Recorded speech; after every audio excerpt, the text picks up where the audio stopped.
1 minute ago, Westminster witnessed something it hasn't seen in decades. A political leader not just defeated, but obliterated in full public view. Keir Starmer's downfall wasn't slow or quiet. It was volcanic. The very party that once hailed him as the man to save Labour has now dragged him into political extinction. But here's the twist. This wasn't the work of his enemies. It was a mutiny from within. A self-inflicted implosion sparked by one word the British people thought they'd settled years ago: Brexit. For months, everything looked perfectly under control. The press praised Starmer as a steady hand. The polls were comfortable and Labour seemed unbreakable. But behind those polished smiles and carefully written speeches, something dark was brewing. Something so volatile it would detonate his career overnight. Leaked documents, secret meetings in Brussels, and whispers of backdoor deals. It all began to surface like cracks in a frozen lake, and once the first piece broke, the entire structure collapsed. What the leaks revealed was nothing short of treason in the eyes of many voters. The man who promised to respect Brexit was allegedly negotiating to reverse it. Fishing rights quietly handed back to the EU, trade regulations rewritten under European oversight. And most jaw-dropping of all, discussions about letting EU judges hold authority on British soil again. It wasn't a policy tweak, it was a political suicide note. The same man who built his image on trust, fairness and reform had, according to insiders, been preparing to hand back everything millions fought for in 2016. One Labour MP put it bluntly: he didn't just betray Brexit, he betrayed Britain. The reaction was instant and radioactive. Private Labour chats turned into civil war zones overnight. Senior MPs who once defended Starmer through scandal after scandal began to whisper the unthinkable. A motion of no confidence, not from the Tories, not from the opposition, but from his own team. Some said it was coming for weeks, others said it hit like a thunderclap. But when those leaks hit the press, every phone in Westminster started buzzing. One source inside the party described it as the day the masks came off. And while the headlines focused on the betrayal itself, something even more dangerous was happening in the shadows. Starmer's most loyal allies began jumping ship, not slowly, but in droves.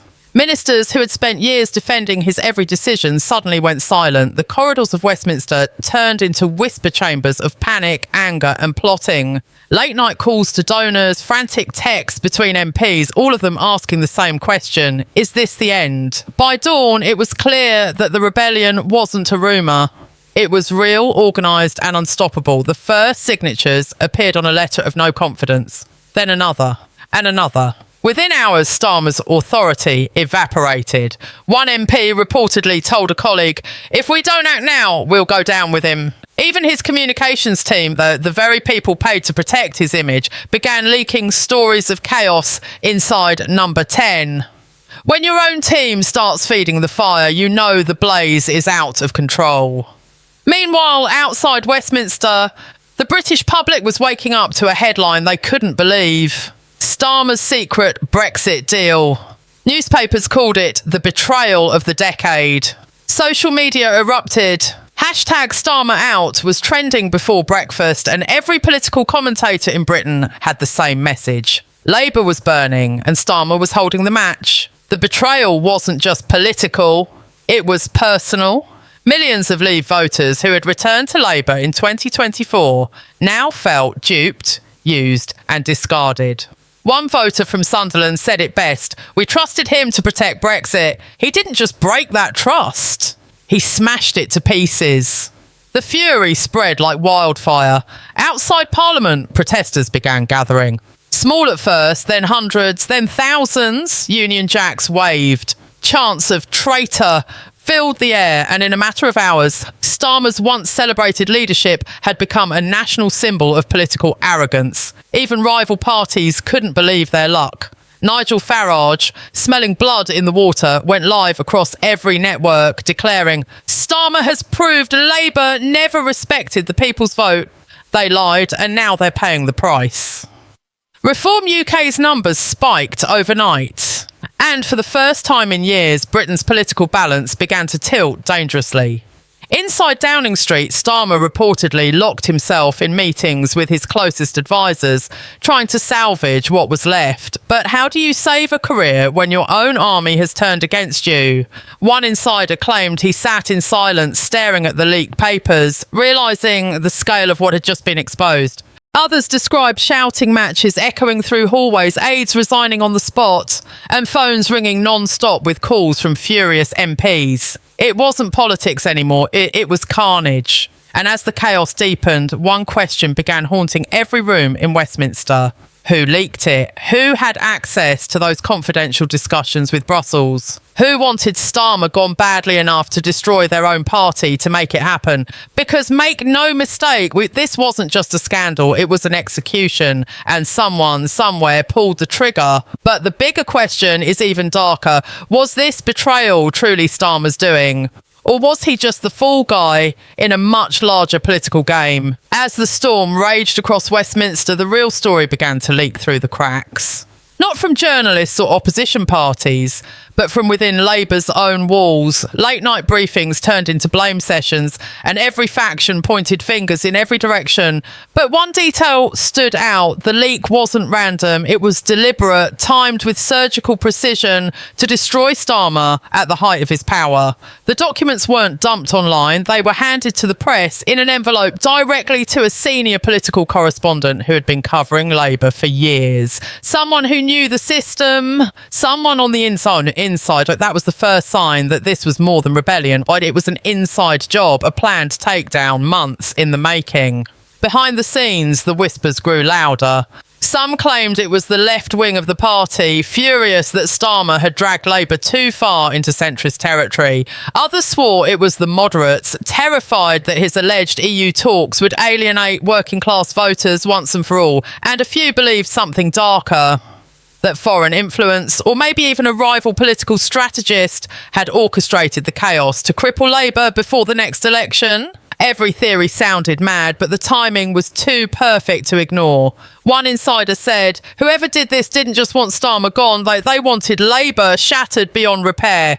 Inside Parliament, the tension turned poisonous. Meetings descended into shouting matches. Allies became enemies overnight, and even long-time friends stopped speaking. Staffers leaked screenshots of furious WhatsApp messages between shadow ministers, some calling Starmer a fraud, others demanding his immediate resignation. At one point, a senior Labour official reportedly smashed his phone on a table after seeing his own private message on the evening news. The building had turned into a war zone without a single bullet fired. The press loved every second of it. By mid-afternoon, news anchors were speaking in tones reserved for national emergencies. Headlines screamed betrayal, rebellion, collapse. Social media poured gasoline on the flames, with hashtags like Labour Civil War and Starmer Leak hitting record numbers. Memes mocked him, opposition leaders circled like vultures, and the narrative became unstoppable.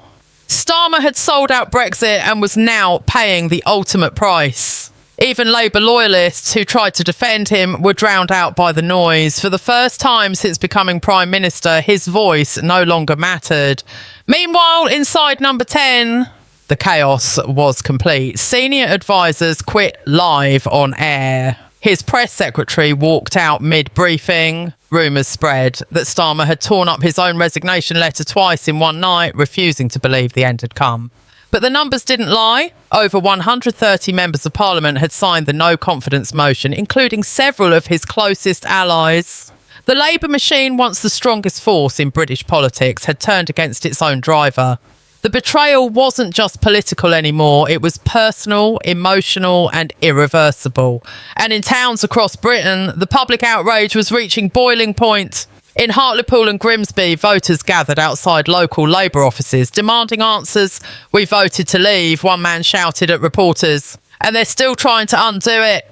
Videos of angry voters confronting MPs flooded TikTok, racking up millions of views. Britain wasn't watching a political scandal, it was watching a revolution in real time. The The sense of betrayal cut deeper than party lines. It became about democracy itself. The people who were promised their voices would be heard had discovered once again they were never really listened to at all. Starmer's opponents knew this was their moment. Nigel Farage's Reform Party released a statement within hours. This is what happens when politicians lie. The people always find out. The Conservatives, desperate to revive their own shattered reputation, piled on the pressure.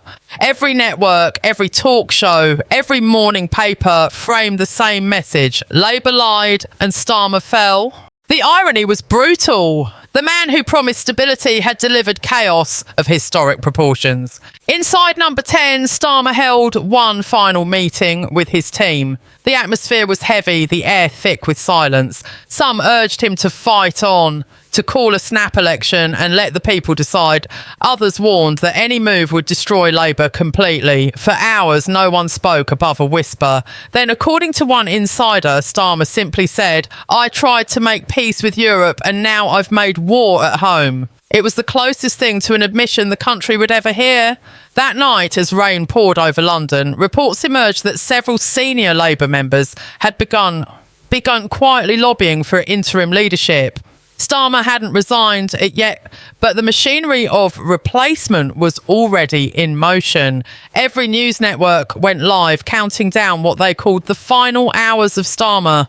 Commentators debated who would step in, whether Labour could survive, and if the party would ever regain public trust. But beneath all the noise, one chilling realisation began to take shape. Maybe this wasn't about Brexit anymore. Maybe it never was. Maybe the leak was just the spark, and the real fire was something far more dangerous. Because if the clause about judicial cooperation wasn't the real secret, what else was hidden in those leaked papers that nobody had dared to read yet? By the fourth day, Britain was no longer witnessing a political scandal. It was living through a full-blown historical collapse. The news cycle had turned relentless, the public was enraged, and Starmer's silence had become deafening. Yet just when it seemed that every secret was out, another revelation landed like a thunderclap. A new leak, smaller, subtler, but infinitely more dangerous, began circulating among senior journalists. Buried deep in the same Brussels correspondence was an annex marked confidential, not for distribution. It wasn't about trade, fishing, or legal alignment. It was about elections, specifically discussions on cross-border political cooperation, a phrase that, if interpreted literally, hinted at potential coordination between European Union representatives and British policymakers on campaign financing and strategy. In short, it looked like proof that someone inside the British government had been in quiet talks about receiving technical assistance from European entities during future campaigns. The media exploded. "Foreign interference in Westminster," shouted headlines in capital letters. It was the final straw. Overnight, what began as a Brexit scandal mutated into something far more corrosive. The suggestion that the Prime Minister himself had opened the door to external influence in domestic politics. Whether true or not no longer mattered. The perception was fatal. Starmer's career didn't just collapse, it disintegrated. The opposition roared with outrage, demanding an independent inquiry, while his own MPs began preparing public statements to distance themselves before it was too late. By dawn, even his most loyal defenders had gone silent. Inside number 10, Starmer reportedly faced a moment of brutal clarity. He gathered his aides in the early hours, the rain still hammering the windows, and for once there were no speeches, no denials, no spin. He simply asked one question: who gave them the file? No one answered. Some couldn't meet his eyes, others just stared at their phones. The silence was heavier than any accusation. It was clear now. The betrayal hadn't just come from one person, it was a collective purge. A party cleansing itself from the inside out. The knives had been sharpened long before the first leak ever reached the press. By mid-morning, cameras lined Downing Street. Reporters waited in the cold as police cordons expanded across Whitehall. Protesters filled the streets again, waving signs that read, "Starmer sold us out" and "Respect the vote." In Parliament, MPs convened for what would become one of the most watched sessions in decades, the formal no-confidence vote. The atmosphere was electric and poisonous all at once. There was no cheering, no jeering, only the grim recognition that history was about to be made when the results were read. The chamber fell into stunned silence. Starmer had lost by a landslide. Phones across the nation lit up. Breaking news alerts filled every screen. Starmer ousted in historic rebellion. Outside, the protesters erupted into chants of victory, while inside, aides quietly cleared out their desks. The Prime Minister, who had promised to rebuild trust, had become its final casualty, yet even as he walked out of Downing Street for the last time, there was no expression of anger or regret. Only witnesses described him stepping into the car without a word, his face pale, his gaze fixed on the pavement. Exhaustion. It was the image of a man who had finally realised the truth. He hadn't been defeated by his enemies, but by his own people. But the real chaos was only beginning. Within hours of his departure, Labour split into open warfare. 3 rival leadership campaigns launched almost simultaneously, each claiming to be the true heir to the party's soul. The left accused the centrists of selling out, the centrists accused the left of sabotage, and the moderates accused everyone of madness. Donors froze funding, unions withdrew support, and by the end of the week, Labour wasn't a party. It was a battlefield. Political commentators warned that the movement might fracture permanently, paving the way for Reform UK's meteoric rise. In polling released that evening, Reform had surged to second place nationwide for the first time in history. The old two-party order was cracking under the weight of its own deceit. And yet, even as the headlines screamed and the factions fought, a quiet question began circulating through political back channels. A question too dangerous to print, but impossible to ignore. If those foreign cooperation papers were real, who else knew about them? Some claimed the intelligence services had warned Number 10 months earlier.